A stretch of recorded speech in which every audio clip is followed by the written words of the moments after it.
Alors bonjour à tous, ici Clitellement, mais vous pouvez m'appeler Cli. Alors aujourd'hui on va faire un speed paint pour le site Pokégraph sur la base du Pokémon de la semaine. En fait c'est choisir un Pokémon aléatoirement et le dessiner. Donc aujourd'hui c'est la semaine 50 et on est tombé sur Zekrom. Le tuto va commencer. Alors je vous préviens, j'ai eu beaucoup de mal à faire ce premier speed paint. C'était mon premier speed paint. J'ai dû avoir beaucoup de mal à gérer Camtasia, le micro et tout ça. Donc soyez indulgents, c'est mon tout premier tuto. Alors on est sur l'Okake de Pokégraph. Alors moi j'utilise Chibi Paint. Et je vais mettre les dimensions de mon canevas sur 1000 et 900 il me semble. Voilà. Alors, une fois sur deux je me plante sur la taille parce que pour les gros Pokémon c'est un peu relou parce qu'on peut pas changer la taille du canevas sans bousiller en fait tout le dessin. Alors voilà. Alors je mets en floating mode pour pas être gêné. J'enlève tout ce qui traîne sur le truc parce que j'en ai pas besoin. Je prends un nouveau calque. Mon brush, je le mets à 6 avec un smoothing de 21% et une couleur rouge pour faire le croquis. Donc, alors, je l'ai mis en accéléré. Hein. Je me suis servi d'une figurine pour la référence. Surtout pas hésiter à prendre une référence pour dessiner. Parce que sinon c'est un peu galère, surtout pour ce genre de Pokémon qui est assez balèze. Donc j'avais fait un premier croquis en fait et Camtasia a complètement fait bugger mon PC, donc j'ai perdu mon croquis. Et j'ai perdu mon line aussi après. Ça m'a un peu fait chier.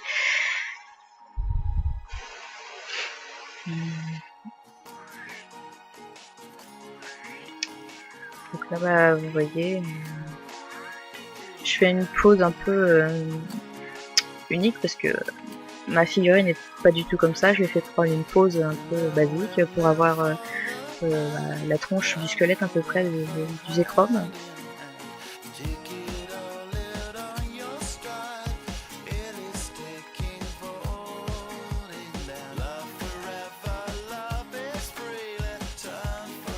Voilà.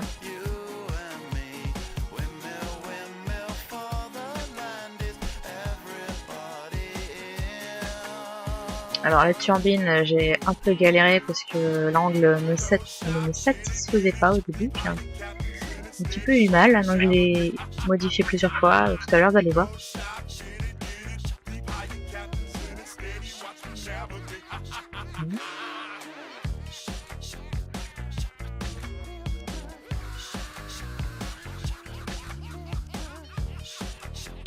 Donc là avec le bras j'ai voulu faire une petite perspective sympathique. Donc j'ai pas vraiment de conseils à vous donner pour la perspective parce que à force de dessiner, je dessine depuis super longtemps, donc j'ai eu le temps, on va dire, de m'essayer à la perspective. Et j'utilise pas vraiment de ligne de fond, enfin des trucs que vous voyez dans les bouquins d'art. Donc là voilà, en fait, j'ai fini mon croquis et je commence l'ancrage du line. Donc la perspective, en fait, il faut essayer de s'imaginer votre dessin genre, dans l'espace. En fait, il faut avoir un certain coup d'œil qui s'acquiert, je pense, à force d'entraînement. Hein, c'est pas...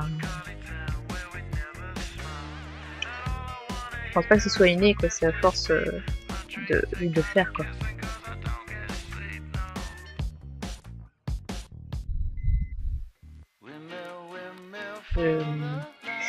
Une chose à dire, c'est que je suis autodidacte.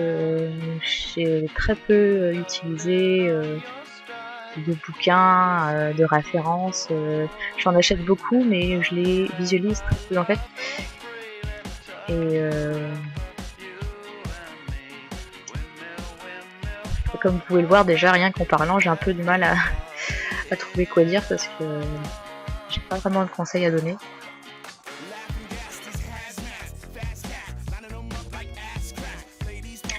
Alors bah tiens, pour le line, donc mon brush c'est le pen. J'ai pris le Square Pixelated parce que ça fait une ligne assez sympa. Opacité à fond, parce que sinon votre crayon noir va être à moitié gris, transparent, c'est super moche.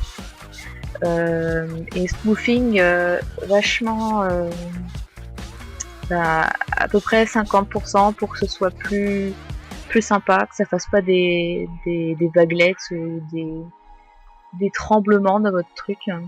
Alors oui, le précédent croquis qui est en calque 2, je l'ai mis en opacité genre 50% et j'ai pris un nouveau calque pour faire le line par-dessus.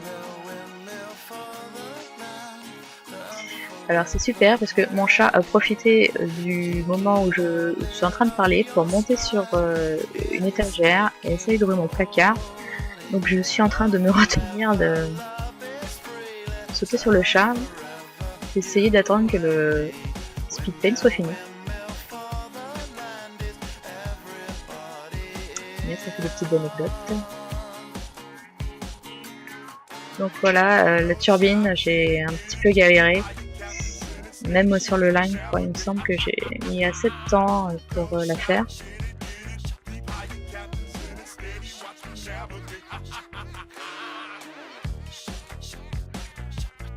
Ouais, voilà. Donc quand mon line est tout prêt, bah, je supprime le calque 2. Là il est mis en stand-by avec les petits points blancs. Donc alors j'ai eu encore un problème avec Camtasia qui m'a fait foirer mon line. Donc du coup j'ai dû récupérer ça sur Pen2Sci pour repasser dessus et avoir un dessin présentable, on va dire. Donc mon spin pad est un petit peu bousillé parce que c'est pas du tout la même technique que je fais d'habitude en coloration. Donc là du coup vous voyez j'ai mis en stand-by tous les calques pour vous montrer un peu comment je faisais. Alors le premier calque en fait je prends un brush mon noir, donc voilà. Par dessus, alors comment est-ce que j'ai fait? Je sais même plus. Je prends la couleur que j'ai utilisée pour faire un petit peu d'éclairage. Voilà. Je passe par-dessus. Alors, il faut surtout penser à Lock Alpha qui est juste au-dessus des calques, qui va vous permettre de passer par-dessus la première couleur de base. Comme ça, vous n'avez pas à déborder. Donc là, j'ai fait un blender pour mélanger un peu le gris et le noir. Là, c'est un petit coup d'airbrush bleu pour faire la petite aura sur la turbine que j'ai encore un peu éclairé avec du blanc.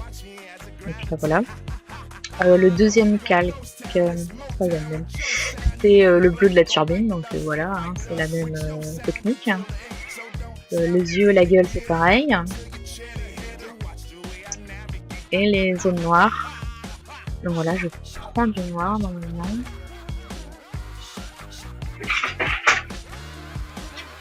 Voilà, mon chat fait tomber tous mes trucs, c'est cool. Donc voilà, je prends du noir, je fais pour vous montrer, hein, parce que je peux plus toucher à ma colo. Donc je prends de l'aquarelle, le color à 100%, opacité à 51 à peu près. Donc avec toujours le lock alpha, je fais une deuxième couche de gris. Et donc avec l'aquarelle, vous pouvez faire des espèces de petits dégradés sympas. Et là, ça se voit pas trop sur l'exemple. Donc j'espère que pour un prochain speed paint, je pourrais vous le montrer parce que là, c'est un petit peu galère. C'est un petit peu fait à l'arrache. Hein. Je suis désolée, c'est mon premier machin. J'essaye de dompter Camtasia, on va dire. Et mon micro aussi, m'a un peu foulé. Donc là voilà. Donc il n'y a pas de la transparence parce que sinon je bousille mon LAN aussi. Donc ce sera à voir dans un autre SpeedPaint si j'arrive à le faire correctement cette fois, sans que ça bug complètement mon ordi. Il faut savoir aussi qu'il est un petit peu vieux. Donc voilà, premier SpeedPaint, j'essaierai de faire un SpeedPaint plus facile à faire parce que en Z-Chrome j'ai un peu visé haut et je me suis un petit peu galéré. Merci encore de m'avoir écouté et regardé et j'espère que mon prochain SpeedPaint sera un peu mieux.